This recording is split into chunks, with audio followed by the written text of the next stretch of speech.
قرآن مجید فرقان حمید کی آیہ مقدسہ تلاوت کی ہے، جس میں اللہ پاک جل شانہ نے علماء کرام کے دین کے علماء کی عزت اور شان کو بیان کرتے ہوئے اس نے ارشاد فرمایا انما یخشی اللہ من عبادہ العلماء، کہ بے شک اللہ سے ڈرنے والے اس کے بندوں میں سے علماء ہیں۔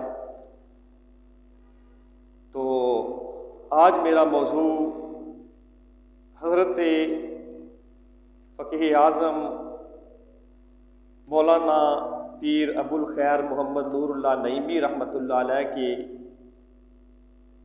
حیات مبارکہ پر کچھ گفتگو کروں گا۔ اللہ پاک جل شانہ نے ارشاد فرمایا بے شک اللہ کی ذات پاک سے اس کے بندوں میں سے ڈرنے والے جو بندے ہیں وہ علماء ہیں۔ کیوں علماء ڈرنے والے ہیں؟ کیونکہ ہم نے تو جو سنا وہ علماء سے سنا۔ علماء وہ ہیں جنہوں نے حدیث پاک سے قرآن مجید سے سب کچھ پڑھا ہے۔ اگر صحیح عالم دین ہے تو وہ اس کے لیے ایسے ہوتا ہے جیسے سب کچھ جو آقا علیہ الصلوۃ والسلام کے فرمودات ہیں، جو حضور نے فرمایا وہ اس کی آنکھوں کے سامنے ہے۔ تو ایک وہ ہے جس نے صرف سنا ہے، اور ایک وہ ہے جس کے لیے یوں ہے جیسے آنکھوں کے سامنے ہے، تو وہ زیادہ ڈرنے والا ہے۔ تو ان لوگوں میں سے ایک عظیم شخصیت حضرت فقیہ اعظم مولانا ابو الخیر مفتی محمد نور اللہ نعیمی رحمۃ اللہ علیہ کی ہے،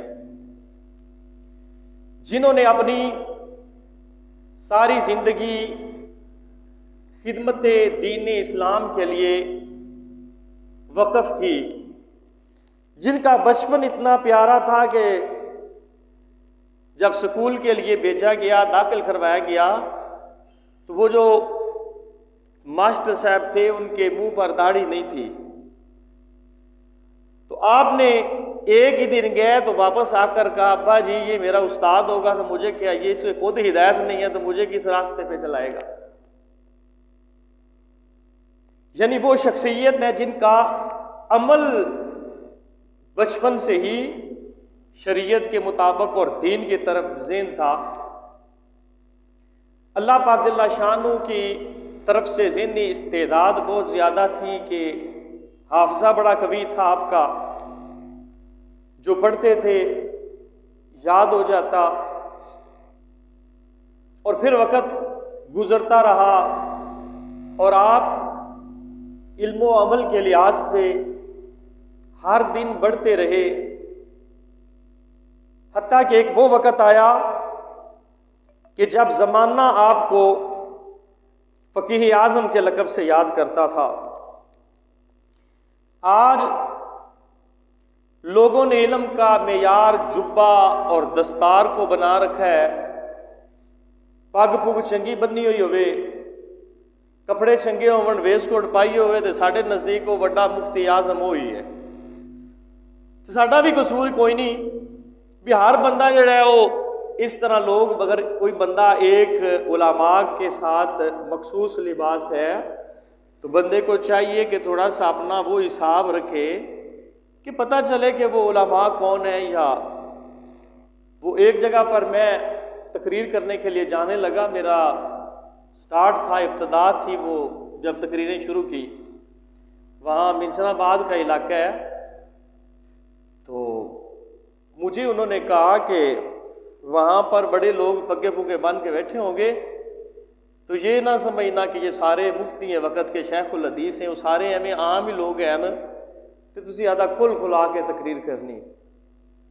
تو اسی طرح ایک واقعہ کہ ایک استاد پڑھا رہا تھا شاگردوں کو، تو ایک بندہ جناب بڑی ساری پگ باندھی ہوئی، چنگا جبہ دستار دے سب کچھ۔ اب اس نے سوچا کہ شاید ہو سکتا ہے میرے سبق میں کوئی کمی رہ جائے، تو مطلب یہ ہے کہ یہ پاس بیٹھا ہوگا، میری غلطی سے مطلع ہوگا، اس نے سبق بند کر دیا۔ کہا کہ بیٹا ایک بار رکو، پڑھتے ہیں ہم۔ وہ آیا جناب، اس کو ملے، مل کر جگہ پر بٹھایا۔ اب بٹھانے کے بعد اس سے پوچھا جناب آپ کا اسم گرامی کیا ہے؟ انہوں نے کہا کی ہے اسم گرامی نام کو کہتے ہیں۔ وہ مسلو سادہ تھا، پاک شاک چنگی، انہوں نے کہا آپ کا نام کیا ہے؟ کہتا میرا نام محمد یوسف ہے۔ انہوں نے کہا پڑھو یار یوسف یہ گئے۔ تو مطلب یہ ہے کہ آج کل جس کو ہم نے علم کا معیار سمجھ رکھا ہے، سب سے پہلی ہماری شرط یہ ہے یا تو کراچی رہنے والا ہو یا راول پنڈی اور اسلام آباد رہنے والا ہو، پھر تو وہ دین کا عالم ہو سکتا ہے، ورنہ نہیں ہو سکتا۔ دوسری ہماری شرط یہ ہے علم کو ماننے کے لیے کہ وہ کیو ٹی وی پر آتا ہو یا کم از کم کوئی کسی ایک ٹی وی چینل پر یا 2 ٹی وی چینلوں پر آتا ہو تو پھر وہ عالم ہے، ورنہ وہ عالم نہیں۔ اتنی 2 شرطیں ہوں۔ تیسری شرط یہ ہے کہ اس کے کپڑے ویس کوٹ پاگ شاگے اچھی ہونی چاہیے تے پیسہ اندے کو ہونا چاہیے، یہ بھی شرط ہے۔ چوتھی شرط یہ ہے یا مڑ بندے نو مر جانا چاہیے تے مرن تو بعد مڑ اکثر محقق اہل سنت تے شیخ الحدیث۔ یہ خاص طور پر حویلی لکھا کے علاقے کے لیے یہ شرطیں پکی ہیں۔ اور باہر جو ہے وہ باہر بھی مطلب یہ چیزیں ہیں، لیکن جہاں ہمارے علاقے میں بہت زیادہ ہیں یہ چیزیں۔ تو جہاں ایک عالم دین تھے تو ان کے وہ مسجد میں خطاب فرمایا کرتے تھے، جمعہ پڑھایا کرتے تھے، وہاں کوئی اور ان کا دوست تھا، اس نے جمعہ پڑھایا اور پڑھانے کے بعد لوگ جناب جی آپ ہمیں ٹائم دے دیں، جمعہ آپ پڑھا دیا کریں ہمیں۔ اب اس کو بڑا غصہ آیا اس بات کا، اس نے کہا کہ آپ لوگوں کو شرم نہیں آتی؟ یہ جب تک مطلب یہ ہے کہ اب تک آپ کو پڑھاتا رہے، آج میں آ گیا ہوں، میرے کل کوئی اور آئے گا اس کو کہیں کہ جمعہ پڑھا دو۔ کوئی تھوڑے اندر وفا دی بھی، کوئی غیرت رتی بھی ہونی چاہیے ہے۔ تے ہن تسی نہیں مان رہے کہ جدو انہوں نے ٹر جانا مولانا صاحب نے، پھر تسی آکھنا بڑا بڑا عالم دین ہے گا سی۔ تو ذی وقار سامعین، علماء کی قدر کرنا یہ ہمارے لیے ضروری ہے، اور اس کے اندر پیسے کا تعلق نہیں ہوتا، اس کے اندر ظاہری بناوٹ اور بناؤ اور سنگار کا نہیں ہوتا تعلق۔ یہ ایک اللہ کی عطا ہے، جسے چاہے وہ عطا کر سکتا ہے اور وہ عطا کرتا ہے، وہ مہربانی فرمایا کرتا ہے۔ تو بہرحال بات طویل ہو رہی ہے کہ حضرت فقیہ اعظم رحمۃ اللہ علیہ وہ شخصیت ہیں کہ جنہوں نے بغیر کسی وہ لاؤ لگی، بغیر کسی دکھلاوے کے، بغیر کسی اور چیز کے آپ نے دین کا کام کیا اور اللہ کی رضا کے لیے کیا۔ آج 4 بندے پگیں باندھ لیتے ہیں اور وہ کہتے ہیں جی جناب انہوں نے کام کی کیتا ہے جی، وہ تانوں کی پتا جڑا کام تسی کرتے پے جے بھی انہوں دا صدقہ ہے۔ اب یہاں حویلی لکھا میں دیکھ لو کہ حویلی لکھا میں یہ کہتا ہوں کہ پوری حویلی لکھا میں کچھ بندے جو جن کا مسجد اور ممبروں میں رات کے ساتھ تعلق ہی نہیں، جو مسجدوں میں آتے ہی نہیں، وہ تو ہیں ہی الگ، لیکن جس کا کسی بھی ذریعے کسی مسجد، کسی ممبر اور محراب کے ساتھ تعلق ہے، وہ مسجد میں آتا ہے، نماز پڑھتا ہے کہیں، جس طرح کہ آپ لوگ آئے بیٹھے ہیں، میں یہ دعوے سے کہتا ہوں کہ حویلی لکھا میں ایسا کوئی شخص نہیں جو حضرت فقیہ اعظم کے فیضان سے محروم رہا۔ اور اس میں بھی ایک مسئلہ اور بھی بتا دوں، امام اعظم ابو حنیفہ رحمۃ اللہ علیہ تشریف فرما تھے، ایک بندہ بچہ آیا اور اس کے گندے سے کپڑے پہنے ہوئے گیند اٹھانے کے لیے آیا یا کوئی چیز اٹھانے، امام صاحب کھڑے ہو گئے، بچہ گیا تو بیٹھ گیا، شاگردوں نے کہا کہ یہ شیخوں کا بچہ ہے، جائے لوگ ہیں، یہ بچہ آیا، آپ کھڑے ہو گئے، گیا تو آپ بیٹھ گئے، کہ آپ نے فرمایا کہ مجھے شریعت کے مسائل میں ایک دفعہ یہ مسئلہ درپیش ہوا کہ کتا جوان کب ہوتا ہے، میں نے اس کے باپ سے یہ مسئلہ پوچھا تھا کیونکہ وہ اس چیز کو زیادہ جانتا تھا، اس نے مجھے بتایا تو میں نے اس کے بتانے سے وہ آگے جو بھی دیگر مسائل تھے وہ سارے میں نے حل کیے، تو اس بتانے کی وجہ سے میں نے یہی سمجھا کہ یہ میرے اس استاد کا بیٹا ہے۔ تو اب یہاں سعیدیہ مسجد میں آنے والے لوگ جتنے بھی ہیں، جو حدیث سنتے ہیں، جو قرآن سنتے ہیں، اگر آپ سمجھیں تو آپ حضرت فقیہ اعظم کے شاگردوں میں شامل ہیں۔ آپ ویلی لکا کے کونے کونے میں چلے جاؤ، کہیں حضرت محقق اہل سنت خواجہ پیر ابو الحقائق محمد رمضان محقق نوری رحمۃ اللہ علیہ، حضرت مولانا پیر مفتی ابو الفیضان محمد عبد الرحمن نوری صاحب رحمۃ اللہ علیہ، حضرت مولانا ثناء اللہ نوری صاحب رحمۃ اللہ علیہ، ان کا وصال ہو گیا، حضرت مولانا عبدالعزیز نوری صاحب ہے، اور دیگر جتنے بھی علماء اور جتنے بھی لوگ آئے ہیں، آپ اگر شمار کرتے جائیں جس نے بھی جس کو جو کچھ پڑھایا یا کچھ فیضان حضرت فقیہ اعظم، بتاؤ کون سا حویلی کا شخص ہے جو فقیہ اعظم کا شاگرد نہیں ہے؟ بات کر لینی منہ سے بڑی آسان ہوتی ہے کہ فلاں بندے نے کام کیا کیا، کئی تو منہ کھول کر کے جی نوریوں نے کیا کام کیا، شرم آنی چاہیے۔ اس بات کرنے سے پہلے اس علاقے میں بچے فوت ہوتے تھے، تو جو بچہ 1 سانس 2 سانس 3 سانس لیتا تھا یا کان میں اذان نہیں ہو جاتی تھی، لوگ اس کا جنازہ نہیں پڑھتے تھے۔ حالانکہ شرعی مسئلہ یہ کہ 1 سانس بچہ لے تو اس کا جنازہ ہے، چاہے اذان ہوئی ہو اذان نہ ہوئی ہو، کوئی زیادہ دیر ٹھہرا ہو نہ ٹھہرا ہو، غسل نہلایا ہو نہ نہلایا ہو، بچہ 1 سانس بھی پیدا ہونے کے بعد لے لے تو اس کی نماز جنازہ ہے۔ لیکن بچوں کو بغیر جنازوں کے دفن کیا جاتا تھا۔ حضرت فقیہ اعظم مولانا ابو الخیر محمد نور اللہ نعیمی رحمۃ اللہ علیہ کا احسان ہے، جنہوں نے تحقیق کے ساتھ لوگوں کو بتایا کہ جو بچہ 1 سانس میں لے اس کا جنازہ پڑھا جائے، اور اس کے بعد بچوں کے یہاں پر ان بچوں کے جنازے ہونے لگے۔ کیا یہ چھوٹا احسان ہے ان کا؟ کیا یہ کام نہیں ہے دین کا؟ پگ باندھ لینے کے ساتھ ہی کام ہوتا ہے، چنگی واسکوٹ پہننے والی کام ہوتا ہے، چنگا خصہ پایا ہوا ہے تو پھر ہی دین کا کام ہوتا ہے؟ ہمارے لوگ سمجھتے نہیں اس بات کو۔ پھر حضرت فقیہ اعظم وہ ہیں جنہوں نے صرف لکیر کا فقیر نہیں بنے، جیسے فلاں نے کہہ دیا بس ویسے ہی ہے، نہیں، آپ یہ فرمایا کرتے تھے کیا نئے پیدا ہونے والے مسائل کا حل شریعت میں موجود نہیں ہے؟ آپ فرماتے تھے کہ صرف لکیر کا فقیر، جیسے ایک نے کہہ دیا ویسے ہی کہہ دینا، اس کا میں تسلیم نہیں کرتا۔ آپ نے جدید ترین مسائل اور اعلیٰ ترین مثال، اور جو پرانے علماء نے مسائل لکھے ان میں سے کئی علماء نے کے ساتھ مسائل میں، مسئلے کے اندر، ادب و احترام میں نہیں، مسئلے کے اندر آپ نے اختلاف کیا اور دلائل کے ساتھ کیا۔ مثال کے طور پر لاؤڈ سپیکر پر جماعت ہونا، اس مسئلے کے بارے میں جب یہ لاؤڈ سپیکر آیا، علماء نے کہا کہ یہ لاؤڈ سپیکر پر جماعت کروانا یہ حرام ہے، یہ ناجائز ہے۔ بڑی بڑی دلیلیں کوئی کہاں سے آ رہی ہیں، کوئی کہاں سے آ رہی ہیں، کوئی کہاں سے آ رہی ہیں۔ حضرت فقیہ اعظم مولانا نور اللہ نعیمی رحمۃ اللہ علیہ وہ واحد انسان تھے، وہ عالم دین تھے جنہوں نے دلائل کے ساتھ ثابت کیا، اور پھر انہوں نے قرآن مجید سے بھی دلائل دے کر یہ لاؤڈ سپیکر میں نماز پڑھنے کو ثابت کیا۔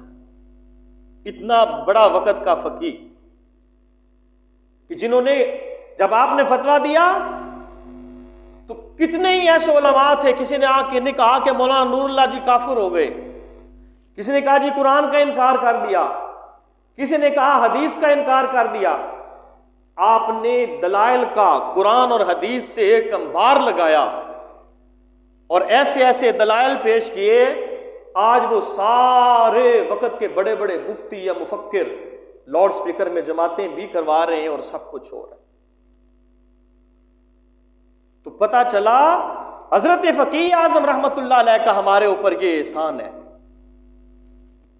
یہ ان کی مہربانی ہے کہ جنہوں نے تحقیق کر کے یہ مسئلہ اتنا بڑا ثابت کیا۔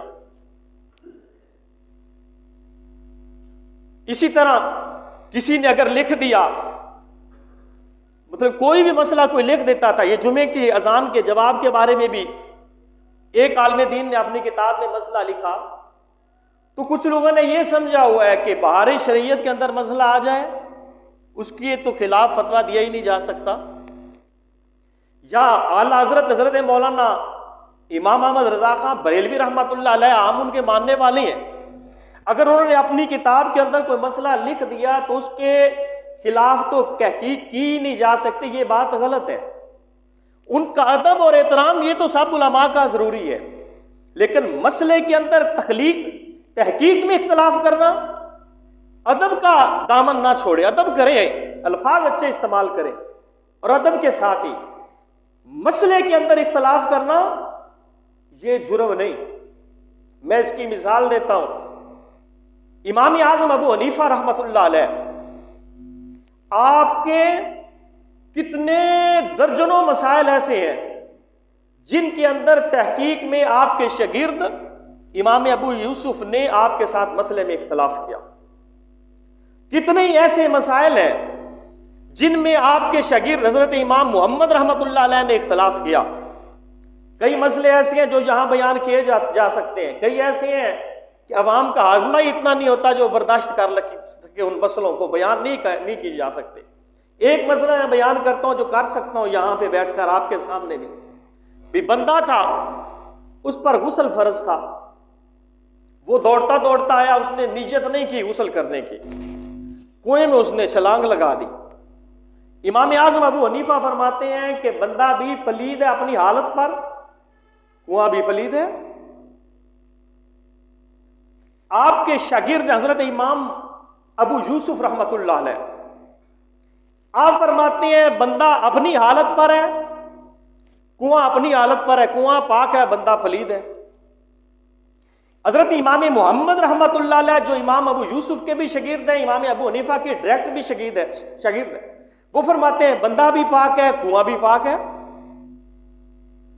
اب دیکھو امام ابو یوسف نے اپنے استاد حضرت امام اعظم ابو حنیفہ، جن کے مسلک پر ہم چل رہے ہیں، ہم فقہ حنفی ان کے نام پر ہے، ان کے ساتھ مسئلے میں اختلاف کیا۔ امام محمد رحمۃ اللہ علیہ نے اپنے استاد حضرت امام ابو یوسف کے ساتھ بھی اختلاف کیا مسئلے میں، اور اپنے استاد حضرت امام اعظم ابو حنیفہ کے ساتھ بھی دو استادوں کے ساتھ اختلاف کیا ایک مسئلے میں۔ اب یہاں ائمہ کرام سے ہٹ کر صحابہ میں چلے جائیں تو حضرت فاروق اعظم، ایک مسئلہ ایسا تھا، حضرت فاروق اعظم نے اور بیان فرمایا، آپ کے صاحبزادے حضرت عبداللہ بن عمر رضی اللہ تعالیٰ عنہ نے حدیث حضور سے سنی ہوئی تھی ڈائریکٹ اس مسئلے کے معاملے میں، آپ نے فرمایا یہ مسئلہ یوں ہے، تو سننے والے نے کہا کہ آپ کے باپ یوں کہتے ہیں، بات آپ توجہ سے سن رہے ہیں، انشاءاللہ مسئلہ سمجھ آئے، آپ کے باپ امیر المومنین فاروق اعظم یوں کہتے ہیں اور آپ یوں کہتے ہیں۔ سیدنا عبداللہ بن عمر نے فرمایا کہ میں اپنے باپ کو حضور کے فرمان پر ترجیح نہیں دوں گا۔ تو پتہ یہ چلا مسائل کے اندر لکیر کا فقیر بن جانا یہ دین نہیں ہے۔ اگر دلائل ٹھیک ہے اس کے مطابق بتایا جائے، لیکن اگر آپ کے لیے اللہ نے تحقیق کا، آپ سے مراد میں علماء کی بات کر رہا ہوں، بہت بڑے جو مجتہدین ہیں، تحقیق کا کوئی دروازہ کھول دیا تو وہ اس دروازے کو کھول لے، وہ آگے تحقیق کرے۔ تو حضرت فقیہ اعظم رحمۃ اللہ علیہ نے تحقیق کے ساتھ یہ ثابت کیا کہ اس اذان کا جواب دینا بھی جائز ہے، تحقیق کے ساتھ ثابت کیا کہ جماعت جمعے کی ہو یا دوسری ہو یا کوئی اور عید کا اجتماع ہو، کوئی بھی جماعت کروانی ہو، سپیکر میں، لاؤڈ سپیکر میں جماعت کروانی یہ جائز ہے۔ یہ آپ نے اس وقت کے علماء سب کی مخالفت کو مول لیتے ہوئے دلائل کے ساتھ فتویٰ دیا، آپ دونوں مسئلوں پر سب عمل کر۔ پھر مسئلہ آیا تصویر بنوانے کا، حج اور عمرے کے لیے تصویر کو بنانے کو لازم کیا گیا، قانون تھا۔ انہوں نے کہا کہ اعلیٰ حضرت نے لکھا ہے فوٹو بنوانا حرام ہے۔ اب انہوں نے کہا کہ یہ علماء نے یہ حرف آخر ہو گیا، لیکن اس بصیر پور اس ایک گاؤں میں بیٹھے ہوئے، اور اس وقت کے ایک جنگل کا سماں تھا، وہاں بیٹھے ہوئے اس فقیہ نے ان سارے علماء اور مفتیوں کے فتوے بھی سنے جنہوں نے کہا کہ محمد نور اللہ کافر ہو گیا۔ کسی نے کچھ کہا، کسی نے کچھ کہا، اور پچھلے جو علماء ہیں دلائل میں، ادب اور احترام میں نہیں ہے، بار بار بات کر رہا ہوں، دلائل کے اندر آپ نے ضرورت کے لیے تصویر کے جائز ہونے پر بہترین فتویٰ دیا۔ اور آج وہ سارے لوگ جو آج کئی ایسے لوگ موجود ہیں ابھی جو آج سے 20 سال پہلے فتوے دیتے تھے فوٹو بنوانا حرام ہے، آج وہ فوٹو بھی بنوا رہے ہیں وہ علماء، وہ ویڈیو بھی بنوا رہے ہیں۔ اور فتویٰ کس کا؟ حضرت فقیہ اعظم مولانا ابو الخیر محمد نور اللہ نعیمی رحمۃ اللہ علیہ کا۔ پھر آپ آگے چلے جاؤ، اب میں اختصار کے ساتھ ہی باتیں دو چار اور کرتا ہوں۔ بندہ مر رہا ہے، اس کو کسی کا خون عطیے کے طور پر کوئی دے دے تو جان بچانے کے لیے کسی کا خون لگوانا، علماء کہتے ہیں سارے ناجائز ہے، ناجائز ہے، نہیں جائز۔ حضرت فقیہ اعظم نے دلائل کے ساتھ ثابت کیا، اور آج ان کے فتوے کے مطابق ہر جگہ پر مسلمانوں میں، پوری دنیا میں لوگوں کو خون لگا کر جانیں بچائی جا رہی ہیں۔ جس کی جان بچتی ہے اس کے اندر فقیہ اعظم کے فتوے کا حصہ ہے۔ ابھی کہتے ہیں لوگ کہ انہوں نے کام کیا کیا یا نوریوں نے کام کیا کیا، ابھی کہتے ہیں۔ پھر آپ آگے چلے جاؤ، بچیوں کی تعلیم کے لیے، بچیوں کے مدرسوں کے لیے، تعلیم کے لیے حضرت مولانا احمد رضا خان بریلوی رحمۃ اللہ علیہ یا دیگر علماء کا فتویٰ تھا کہ جائز نہیں ہے۔ حضرت فقیہ اعظم مولانا محمد نور اللہ نعیمی رحمۃ اللہ علیہ نے بہت زیادہ دلائل کے ساتھ یہ ثابت کیا کہ بچیوں کو تعلیم دینی جائز ہے۔ آج جتنے بھی پاکستان میں یا باہر کہیں بچیوں کے مدارس ہیں، جتنا مرضی پڑھا لے، مڈ حضرت فقیہ اعظم کا فتویٰ ہے۔ وہ نہ ہوتا تو کوئی بچیوں کا ادارہ نہیں ہوتا تھا، نہ ہوتا کیونکہ حضرت فقیہ اعظم سے کہ فتوے سے پہلے سب یہی سمجھتے تھے کہ وہ جائز نہیں ہے بچیوں کا مدرسہ بنانا، بچیوں کو تعلیم دینا جائز نہیں ہے۔ پھر آگے چلے جو ہومیوپیتھک ادویات یا ایلوپیتھک ادویات، جن کے اندر بعض ایسی ادویات ہوتی ہے جن کے اندر چیز حرام ہوتی ہے، اور اس کو وہ اس کی حیت بدل کر اور اس کے اندر اور چیزیں ملا کر دوائی کے طور پر اس کو، دوائیوں کے اندر آپ کو شاید نہیں پتا کتنی ایسی چیزیں ہیں جو ڈالی جاتی ہیں۔ اسی طرح ہومیوپیتھک دوائیاں ہیں، ان کے اندر الکوہل وغیرہ ہے، تو علماء نے فتویٰ دیا کہ وہ ناجائز ہے، انہیں استعمال کرنا جائز نہیں۔ حضرت فقیہ اعظم وہ شخص ہے جنہوں نے دلائل کے ساتھ یہ ثابت کیا کہ ہومیوپیتھک ادویات ہیں یا ایلوپیتھک ادویات ہیں، ان کا استعمال جائز ہے۔ لوگوں نے بڑے فتوے دیے، آپ نے سب کا فتویٰ لیا۔ کئیوں نے کہا کہ ہم رد کریں تو اتنے برقے لکھ دیں، فرمایا لکھو، آج تک ایک نہ لکھا گیا کسی سے۔ پھر آپ چلے جائیں وہ علاقے جہاں پر عشاء کی نماز کا وقت نہیں ہوتا، ڈنمارک وغیرہ، وہاں سے فتویٰ آیا آپ کے پاس، آپ نے فتویٰ دیا کہ وہاں ان کے لیے عشاء کی نماز نہیں ہے۔ لوگوں نے کہا کہ یہ کیسے جی، 5 فرض ہے، ایک فرض کو معاف کرنا یہ اتنا بڑا کام، یہ کیسے؟ فرماتے ہیں کہ وضو کے فرض کتنے ہیں؟ 4۔ کون کون سے؟ منہ دھونا پہلا فرض، باقی تو سنتے ہیں نا مستحبات جو سنت 4 فرضوں کے، منہ دھونا، اپنے کونیوں تک ہاتھوں کو دھونا، چوتھائی سر کا مسح کرنا، ٹخنوں سمیت پاؤں دھونا۔ فرمایا 4 فرض ہیں۔ فرمایا جس کے پاؤں کٹے ہوئے ہیں اس کے لیے فرض کتنے ہیں؟ 3 ہے۔ فرمایا جس کے ہاتھ بھی کٹے ہوئے ہیں اس کے لیے فرض کتنے ہیں؟ کہا کہ صرف 2 ہے، کسی سے مسح کروا لے، منہ دھلوا لے، ہاتھ ہے ہی نہیں، فرض کیا؟ پاؤں ہے ہی نہیں، فرض کیا؟ تو فرمایا اس وجہ سے جہاں وہ نماز کا ٹائم نہیں وہاں وہ نماز ہی نہیں۔ یعنی ایسے جدید ہوائی جہاز میں نماز پڑھنے کا مسئلہ آیا تو آپ نے سب سے پہلے فتویٰ دیا کہ وہ جائز ہے۔ چلتی ٹرین میں نماز کا مسئلہ آیا تو آپ نے فتویٰ دیا کہ یہ جائز ہے۔ روزے کی حالت میں انجیکشن لگوانے کا مسئلہ آیا تو آپ نے فرمایا کہ رگ میں یا گوشت میں جہاں بھی ہو، ڈائریکٹ پیٹ میں یا دماغ میں ٹیکا لگے اس کے ساتھ ٹوٹے گا، اس سے ہٹ کر ناڑ یا گوشت میں انجیکشن لگوایا جائے تو روزہ نہیں ٹوٹے گا۔ تو اس وقت بڑے لوگوں نے مخالفت کی، آج وہ سارے لوگ اسی فتوے پر کوئی آ گئے کوئی آ رہے ہیں، تحقیقات بدلی جا رہی ہیں۔ جب اعلان کیا انگریز نے کہ ہم چاند پر گئے، جو سارے بہت ایک تعداد بڑی تھی علماء کی جنہوں نے کہا کہ نہیں، قرآن کے مطابق، حدیث کے مطابق انسان چاند پر نہیں جا سکتا۔ حضرت فقیہ اعظم تک بات پہنچی، آپ نے دلائل کے ساتھ ثابت کیا، فرمایا یہ چاند کی بات کرتے ہیں، اگر انسان اللہ کسی کو یہ علم دے دے اور وہ کوشش کے ساتھ اس سے آگے جائے تو آگے بھی جا سکتا ہے۔ آپ نے یہ دلائل کے ساتھ، وجہ کیا تھی؟ انگریزوں نے کہنا شروع کر دیا کہ اسلام تو دین ہی چھوٹا ہے، ہم خود جا کر آئے ہیں، یہ کہتے اسلام کہتا نہیں جا سکتے تو پھر تو غلط ہے۔ تو حضرت فقیہ اعظم رحمۃ اللہ علیہ کا فتویٰ پوری دنیا پر پھیلا تھا، آپ نے دلائل کے ساتھ ثابت کیا انسان چاند پر بھی جا سکتا ہے، انسان چاند کے اوپر بھی جا سکتا ہے۔ آج آپ سن رہے ہیں انسان چاند کے اوپر بھی جا رہا ہے، دیگر سیاروں کی طرف بھی انسان جا رہا ہے۔ تو یہ کس کا؟ یہ بھی حضرت فقیہ اعظم رحمۃ اللہ علیہ آپ کا تھا۔ اللہ پاک جل شانہ آپ کے درجات کو بلند فرمائے۔ وما